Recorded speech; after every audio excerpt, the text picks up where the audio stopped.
Baik, surah At-Taghabun ayat 7. A'udzu billahi minasy syaithanir rajim.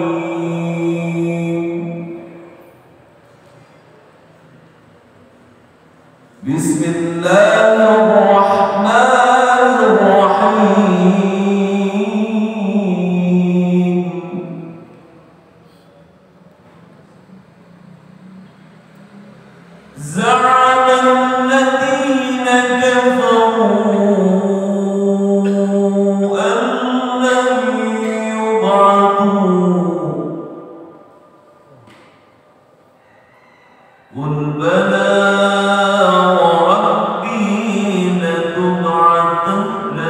لتبعثن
atau kedatangan seorang Rasul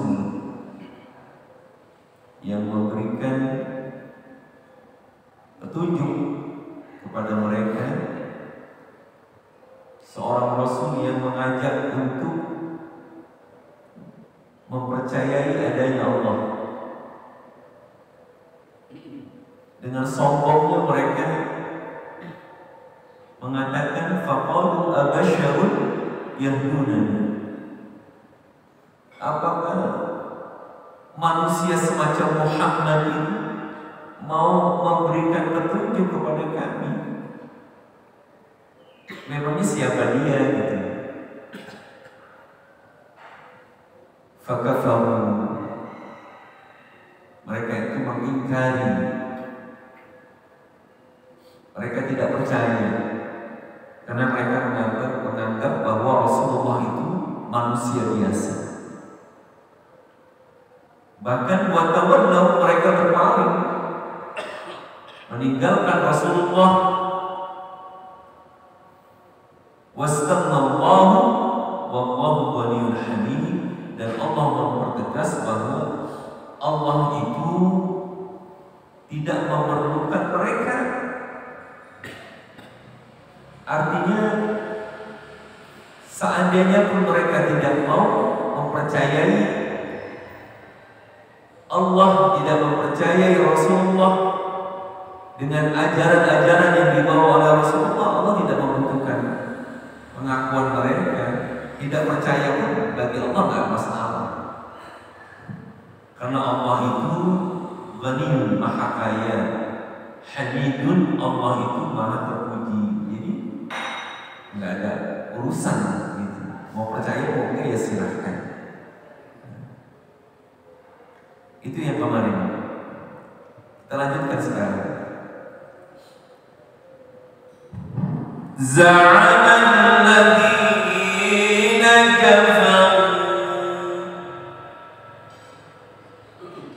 Za'ama itu artinya mengklaim.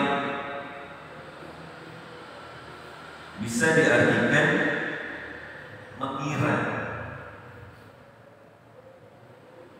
Jadi orang-orang kafir itu, za'amal ladzina kafaru, orang-orang kafir itu mengira, mengklaim, menganggap. Apa yang mereka klaim itu? An-la yub'atsu, bahwasanya mereka enggak akan dibangkitkan. Jadi mereka itu berpandangan, mereka menganggap bahwa mereka itu nanti enggak akan dibangkitkan oleh Allah, dan mereka tidak mempercayai bahwa adanya hari kebangkitan. Mereka tak percaya. Semua itu mereka anggap dongeng.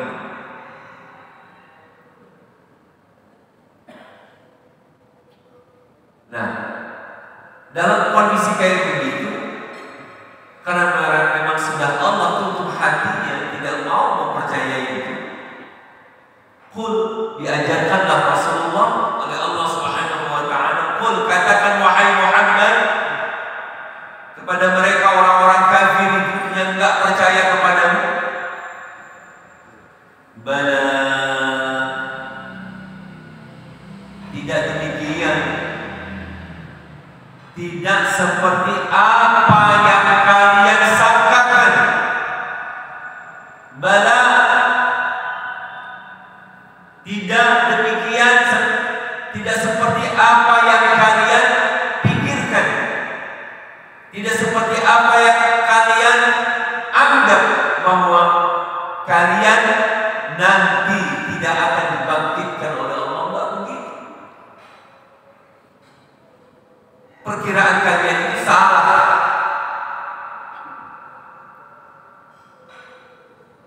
Kalian beranggapan yang salah. Wa rabbi, wawnya di situ waw qasam. Waw qasam itu artinya waw sumpah.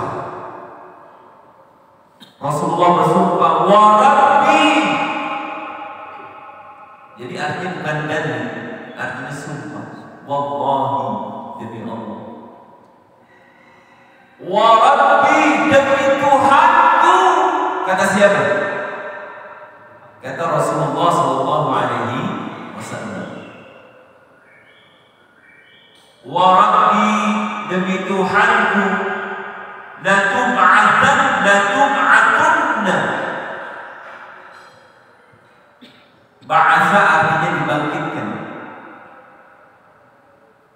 Ba'atha itu fi'il madhi. Kalau fi'il mudhari'nya itu ba'athu. Di depannya ada huruf lam, bermakna lam taukid, artinya benar-benar. Di penghujung kata ba'atha ada nunnya di situ. Nunnya juga nun taukid. Jadi awalnya ada taukid, di ujungnya ada taukid. Artinya bagaimana maksud itu? Demi Allah, demi Tuhanku, kata Rasulullah, bahwa kalian pasti benar-benar akan dibangkitkan. Ini kalau udah ngomongnya begini, nggak main-main. Bahwa kita meyakini dan Rasulullah ajarkan kita bahwa terjadinya hari di mana kita nanti akan dibangkitkan oleh Allah dari kubur kita, itu pasti terjadi. Huwa haqqun wa yub'atsu man fil qubur. Allah akan membangkitkan semua manusia dari alam kuburnya. Nah, orang-orang kafir itu mereka beranggapan bahwa nggak ada cerita orang udah mati hidup lagi. Mana mungkin? Nggak ada itu. Muhammad stres. Mereka nggak percaya. Masa seorang Muhammad manusia biasa mau ngasih petunjuk sama kita? Begitu sombongnya mereka mengkufuri, mereka berpaling, tidak mau mendengarkan nasihatnya Rasulullah. Oke, kalau begitu nggak apa-apa. Tapi yang pasti, di mana manusia itu dibangkitkan oleh Allah, itu pasti terjadi. Kemudian apa lagi? Tsumma la tunabbahunna. Sebutnya susah banget nyebutnya ini. Kemudian benar-benar sungguh kalian akan dibeberkan, kalian akan diberitakan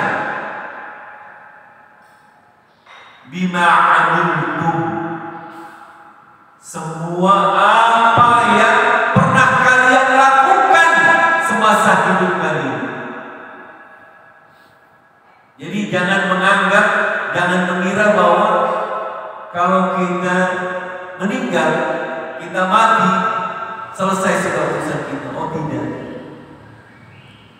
Justru malah kematian itu adalah pintu pertama di mana kita akan menjalani kehidupan yang baru, justru kehidupan yang abadi, kehidupan yang kekal. Jadi kata Rasulullah, betul-betul kalian akan dibangkitkan dan semua nanti betul-betul pasti apa yang sudah kalian perbuat semasa hidup kalian, bima amiltum, itu nanti akan diberitakan, itu akan disodorkan, akan dikasih tahu kepada kita di amal perbuatan ini. Ada semua catatannya. Semua catatannya ada, file-filenya ada. Setiap kita itu punya file masing-masing. Berarti subhanallah, begitu hebatnya ilmu Allah, bisa menyimpan semua file makhluk. Nggak ada satupun yang luput dari pemantauannya Allah. Nggak ada satu amal perbuatan pun yang lepas dari catatannya Allah. Semua apa yang kita perbuat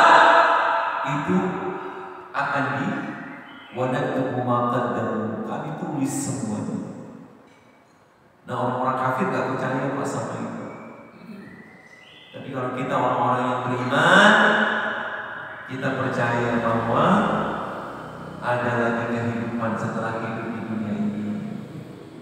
Percaya nggak kira-kira? Percaya ya? Alhamdulillah. Kalau mau percaya silakan ya. Tapi yang jelas ada. Ini menguatkan tauhid kita, bahwa kita yakin semua kita akan dibangkitkan dari kubur kita.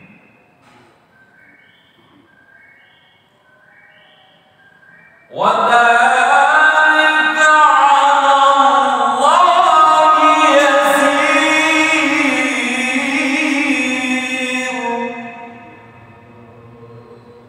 Yang demikian itu, yang demikian yang mana?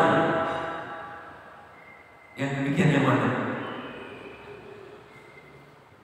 Allah membangkitkan kita dari kubur kita.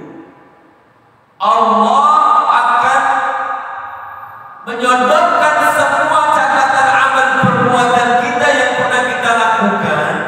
Bagi Allah itu hal yang sepele, kecil, mudah bagi Allah. Apa iya Allah bisa gitu kan? Bagi Allah itu gampang, mudah bagi Allah. Jadi semua catatan amal kita ini disimpan sama di Lauhul Mahfuz. Nanti kita suruh baca sendiri Pak, ada catatan tanggalnya, jamnya, tempatnya, semua ada. Perintannya nanti dikasih print out. Bagaimana kok? Jadi ini kan ilustrasi aja. Seperti itu. Kata Allah, "Iqra kitabak kafa bi nafsika al-yawma 'alaika hasiba." Baca nih, baca. Disuruh baca. Berarti kan kalau disuruh membaca ada sesuatu yang tertulis kan? Ya kalau Allah suruh baca berarti ada tulisan gitu.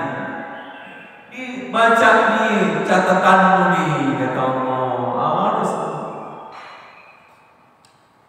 Kafa bi nafsika al-yawma 'alaika hasiba. Cukuplah bagi kalian pada hari ini kalian yang menghitung sendiri. Kita disuruh baca dan kita disuruh teliti, kayak habis makan atau habis belanja kan ada setiap belanja itu disuruh baca gitu. Ntar nggak belanja ternyata ada catatannya gitu. Suruh baca. Hari ini kata Allah cukup kamu saja yang baca, coba. Semua itu ada catatan. Ini bicara tauhid, kita yakin.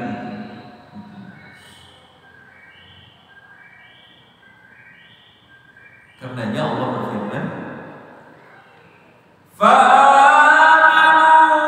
billahi wa rasulihi wad-duril ladzi anzalna." Maka berimanlah kalian, percayalah kalian kepada Allah, berimanlah kalian kepada Allah, wa rasulihi, dan berimanlah kepada kalian kepada Rasulnya, yaitu Muhammad sallallahu alaihi wasallam. Percayalah kalian. Wan nur, dan percayalah kalian kepada nur. Apa yang dimaksud dengan nur di sini? Al-Qur'anul Karim. Jadi ada nama lain dari Al-Qur'an, salah satunya An-Nur, Al-Furqan, Al-Kitab, Al-Huda.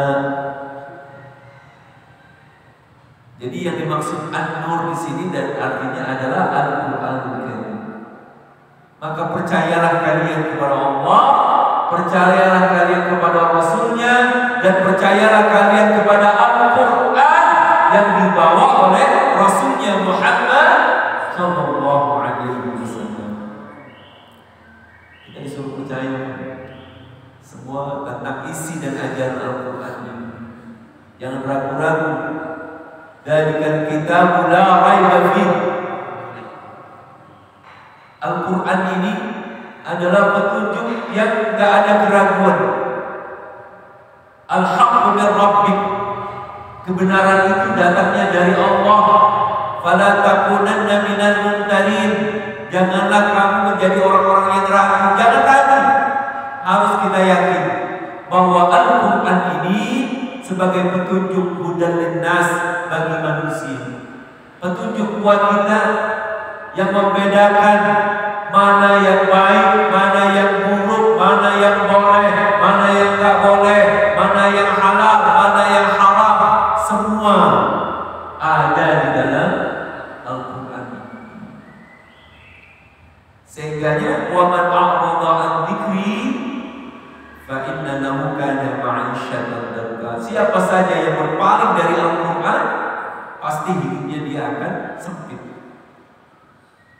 Jadi ini sebagai buku petunjuk kita. Ya Pak, kalau motor Yamaha ada buku panduannya, Honda ada panduannya. Itu. Jangan motornya Kawasaki tapi menggunakan buku petunjuknya motornya Honda, agak nyambung. Kita juga punya petunjuk pedoman hidup kita, way of life. Quran ini sebagai petunjuk kita. Maka jadikan Al-Quran itu sebagai petunjuk hidup kita. Alhamdulillah, bersyukur, alhamdulillah jamaah mujahidin ini giat membaca Qurannya luar biasa. Kemarin saya baca tentang etika membaca Al-Quran itu. Pertama, membaca Al-Quran itu liwajhillah. Tujuannya semata-mata untuk mencari keridhaan Allah, wa taqarrub ilaihi, dan tujuannya agar kita semakin dekat kepada Allah. Nah, kata ulama, kemarin saya baca itu beliau mengatakan etika membaca Al-Quran itu adalah harus dalam keadaan suci, zahiran wa batinan. Suci lahir dan batin. Suci lahirnya la yamassuhu illa al-mutahharun. Tidak boleh orang memegang Al-Quran kecuali dalam keadaan berwudu. Jadi setiap kita membaca Al-Quran itu selalu harus dalam keadaan berwudu. Memegang Al-Quran dalam keadaan berwudu. Apalagi kalau dalam keadaan hadas besar. Yang kedua, suci batin tadi. Suci batin itu ya betul-betul dia membaca Al-Quran itu tulus ikhlas karena Allah. Yang tujuannya bukan karena ingin sum'ah, didengar orang, ingin diketahui orang gitu. Jadi betul-betul niat kita karena Allah Subhanahu wa ta'ala. Terus apalagi etika membaca Quran, kalau bisa menghadap kiblat. Alhamdulillah, kalau Ustaz Ahmad Ali setiap pagi bangun kita sunnahnya menghadap kiblat ke sana kalau memungkinkan. Nah, kemudian etika membaca Quran itu istighal, tidak boleh terhalang dengan kesibukan yang lain. Jadi misalnya orang lagi ngaji, tiba-tiba ada bunyi WA, temannya bilang ngopi yuk. Mana kita berhentiin ngajinya nggak diajak ngopi, kita jalan. Sempurnakan bacaan dulu baru ngopi, sampai begitu diajak jadi. Jadi nggak boleh kesibukan urusan dunia itu sampai mengalahkan bacaan Quran kita. Dan selanjutnya etika membaca Quran itu Bisiyabit tahur, dengan baju yang bersih, pakaian yang bersih. Bukan hanya, bahkan ada ulama yang mengajarkan bisiwak.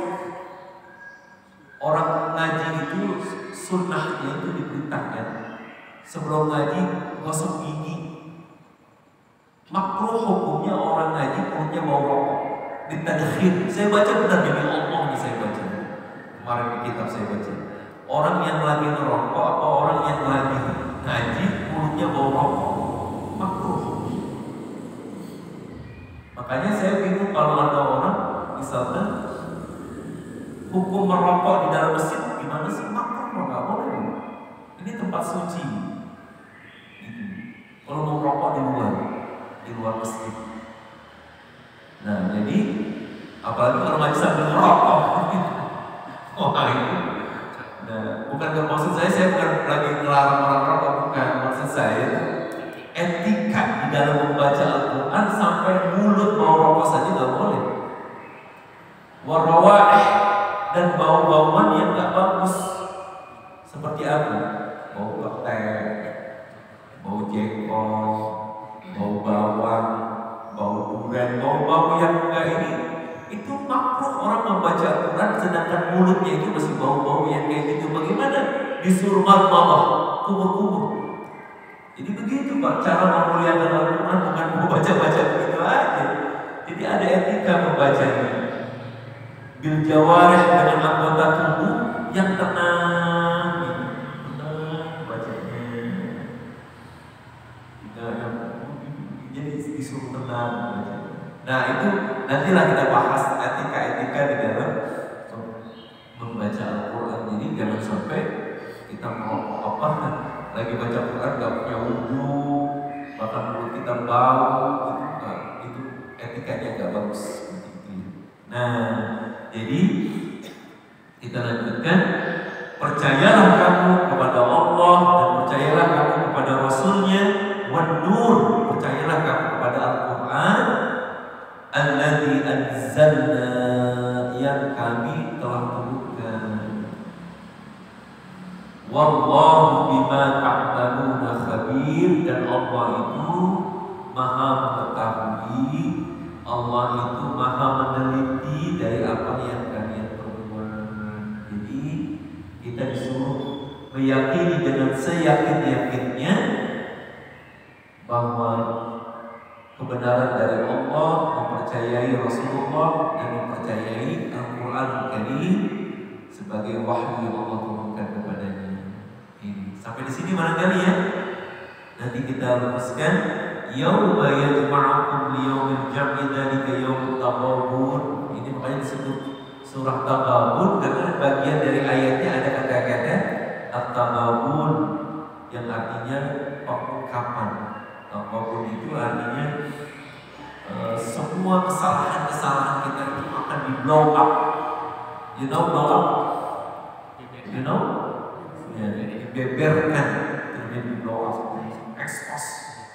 Nanti semua kesalahan-kesalahan manusia itu yang hari ini kita berbuat salah nggak ada yang tahu, aman kan? Nggak ada yang tahu.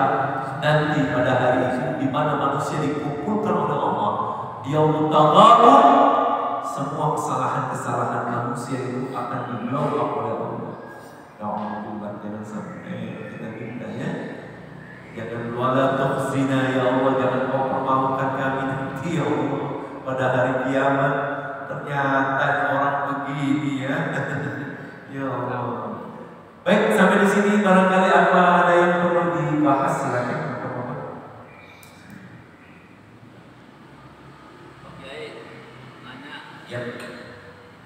Saya kan kalau dulu mah kok membaca Al-Quran nih.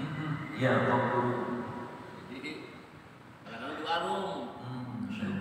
Kalau mau itu nggak boleh, pokoknya kita baca Al-Quran di dalam warung nih. Tiba-tiba ada orang mau belanja, kita berhenti dulu gitu kan. Lalu kalau orang perempuan itu saya nggak ngasih, disuruh belanja sendiri begitu. Karena kita punya wudhu kan gitu ya. Tapi kalau benar-benar laki mah ya kita kasih gitu. Apa tuh kalau sebentar lagi kita berhenti dulu, kita melayani lagi.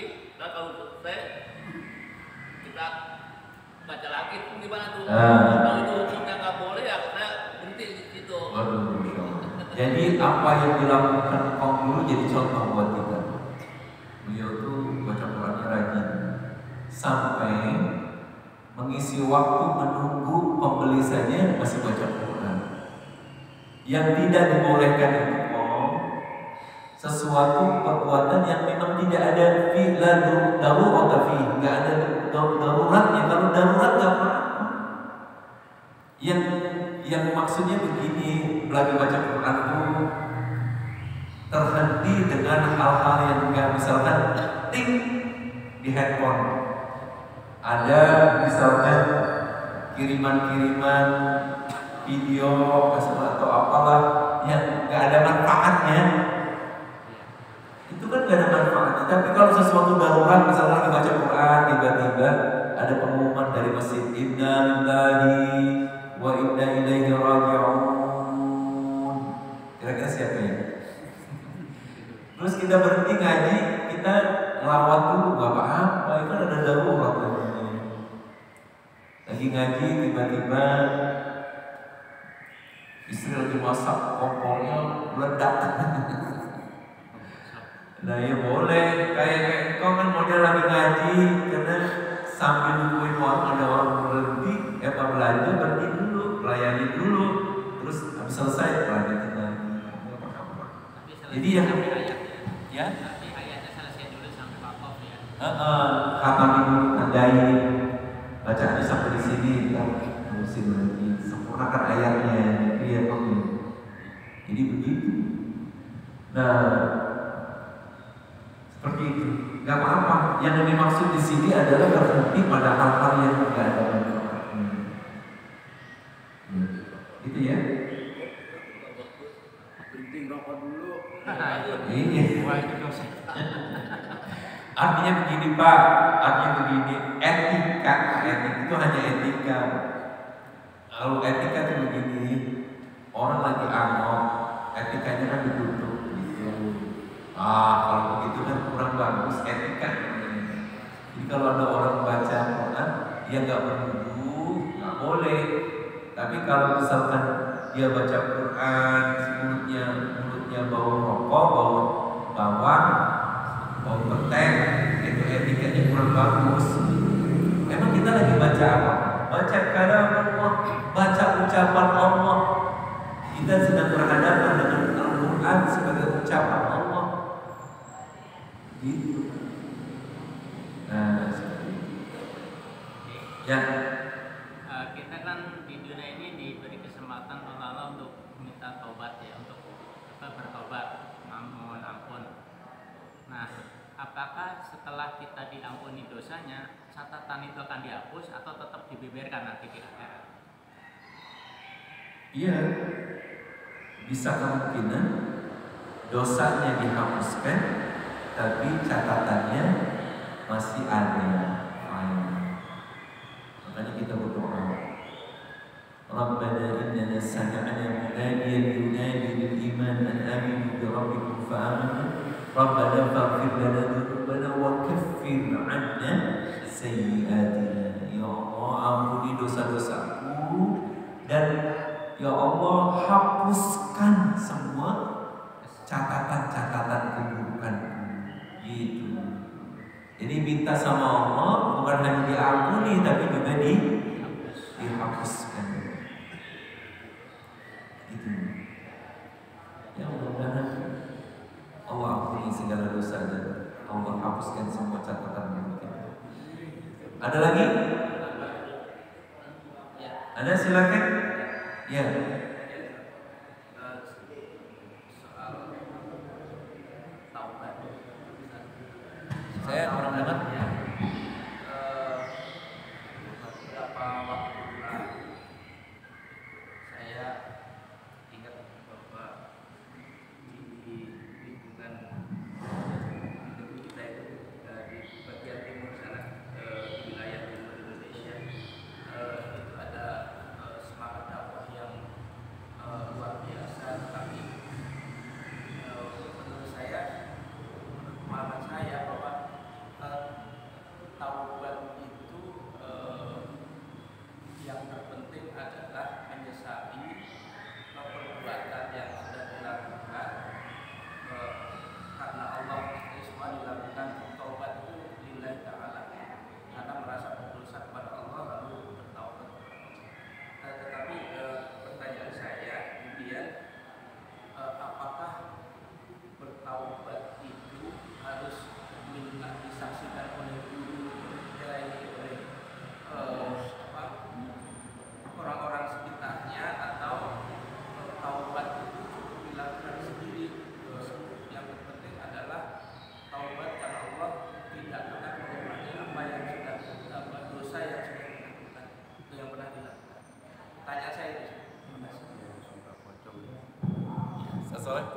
pertanyaannya gimana? Oh iya.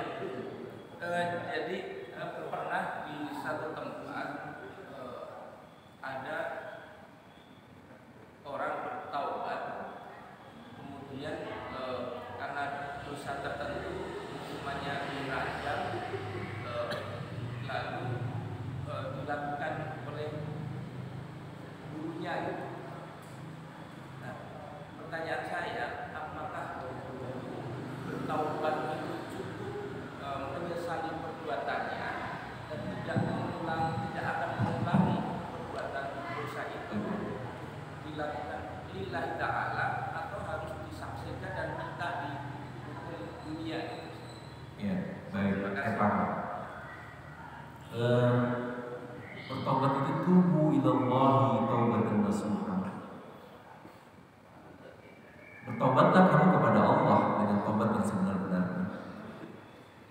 Wa man taba wa amina wa amila salihan fa innahu yatubu ilallahi mataba. Siapa orang yang bertaubat dan kemudian dia berbuat baik, sesungguhnya dia bertaubat kepada Allah dengan taubat yang sebenar-benarnya. Jadi perintah taubat itu kepada Allah. Yang namanya taubat itu memohon ampun, menyesali dan berjanji di hadapan Allah tidak mengulangi perbuatan itu dan berjanji akan berbuat baik ke depannya. Itu namanya taubat. Ada taubat nasuha. Taubat nasuha itu orang yang setelah bertaubat ya betul-betul setelah itu istiqamah. Ada orang yang taubatnya habis taubat ulang lagi, habis taubat ulang lagi, namanya gak nasuha. Jadi yang namanya taubat itu hubungannya langsung kepada Allah, dari seorang hamba kepada Allah. Tidak ada campur tangan manusia. Lain halnya, jadi ini dua masalah sebetulnya. Kalau dalam hukum Islam, misalkan orang berbuat zina, itu kan hukumnya harus dirajam. Ada muhsan, ada ghair muhsan. Ada orang yang berzina, dia masih perjaka perawan, namanya muhsan. Ada ghair muhsan, orang yang sudah bersuami, orang yang sudah beristri dia berzina. Itu hukumnya lebih berat. Dia harus dirajam, diasingkan gitu. Nah, dirajam sampai sabani dajjal dah dapat cambukan gitu. Dia lemparin batu dan sebagainya. Nah, ini kan ada keikutsertaan manusia di dalam melakukan hukuman hadnya. Jadi ini beda, ada menjalankan hukum Allah sebagai had, ada orang yang bertaubat. Kalau orang yang bertaubat itu langsung kepada Allah, tetapi karena dia melanggar hukum itu kan harus dibayar konsekuensi hukumnya. Jadi makanya kalau kita kan karena memang bukan hukumnya, bukan syariat Islam yang digunakan, dengan hukum Pancasila, ya orang berzina nggak ada hukumannya. Orang membunuh tidak dibunuh, orang mencuri tidak dipotong. Tapi kalau misalkan di negara-negara yang menggunakan hukum syariat Islam, orang yang mencuri dipotong. Itu pun begini Pak, pemotongan itu bukan orang mencuri langsung dipotong, bukan. Itu ada sidangnya dulu. Kalau seandainya nanti orang yang dicuri itu memberikan maaf, memberikan intinya enggak gitu. Dan ada batasannya seberapa jumlah yang dicuri gitu. Kalau langsung orang potong, apa curi dipotong, enggak ada hukuman, ada sidangnya. Nah, ketika nanti hadnya itu pada dia mencuri dan hasil sidangnya harus dipotong, ya dipotong karena itu dalam hal apa ya dalam apa namanya jinayat atau apa. Nah, dalam hal urusannya dengan Allah dia harus bertaubat gitu. Jadi karena dia melanggar hukum, melanggar syariat, maka penegakannya harus dibayar hukuman itu. Setelah itu dia harus bertaubat kepada Allah. Jadi ini ada dua sesuatu yang terpisah sebetulnya. Ya kalau yang namanya taubat ya langsung kepada Allah. Tapi ketika dia melanggar hukum Allah, ya harus ditebus hukuman itu, kejahatannya itu. Karena kita memang di Indonesia tidak ada hukum itu.